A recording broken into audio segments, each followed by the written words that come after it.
নমস্কার, the essence of শাস্ত্র চ্যানেলে আপনাদের সকলকে স্বাগত। আগামী 5ই জুন 2024 ফলহারিণী অমাবস্যা। এই ফলহারিণী অমাবস্যার নিশীথে অবশ্যই কালী মন্দিরে দান করুন কয়েকটি বিশেষ জিনিস।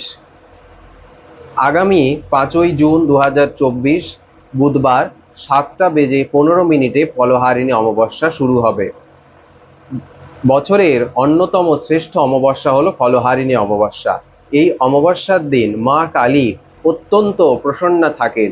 এই দিন মা কালী তার ভক্তদের বা মা কালীর যারা সাধনা করেন সেই সাধকদের কর্মফল হরণ করে থাকেন। এই দিন কালী মন্দিরে সন্ধেবেলা অর্থাৎ অমাবস্যা পাওয়ার পর, অমাবস্যা শুরু হওয়ার পর মা কালীকে বিশেষ কয়েকটি জিনিস দান করুন। কি দান করবেন? প্রথমেই বলে রাখি, একটি পিতল, কাঁসা অথবা তামার থালা নিয়ে নেবেন। সেই থালাতে কিছু মরশুমি ফল, অর্থাৎ এই যে গ্রীষ্মকাল, এই সময় যে ফলগুলো পাওয়া যায় সেই ফলগুলোকে নিয়ে নেবেন। আম, জাম, লিচু, কাঁঠাল, তালশাঁস, এই যে ধরনের ফল, এই ফলগুলোকে নিয়ে নিন। তার সাথে নিয়ে নেবেন আলতা, সিঁদুর, ঘিয়ের প্রদীপ, একটি মাটির প্রদীপ, তাতে ঘি ভর্তি করে কলতে তৈরি করে নিয়ে মন্দিরে যাবেন। আর নেবেন জবা কুসুম তেল। মা কালীর অত্যন্ত প্রিয় হলো জবা কুসুম তেল। আর নেবেন জবা ফুলের মালা, চন্দনের ধূপকাঠি।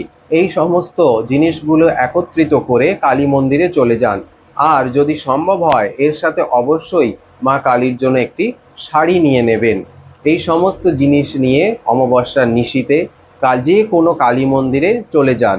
গিয়ে আপনার মনস্কামনা জানিয়ে আপনার যে কর্মফল আছে সেই কর্মফল যাতে মা হরণ করেন, আপনার ভেতরের যা নেগেটিভিটি আছে সেগুলো যাতে দূর হয়ে যায়, আপনার ভেতর যেন শুদ্ধ হয়ে যায়, আপনি যেন প্রত্যেক দিন ভালো থাকতে পারেন, আপনার যা গ্রহগত সমস্যা আছে সেই গ্রহগত সমস্যা থেকে মা আপনাদেরকে যাতে মুক্তি দেন, সেই সমস্ত প্রার্থনা জানিয়ে এই সমস্ত জিনিসগুলো মা কালীর চরণে অর্পণ করুন।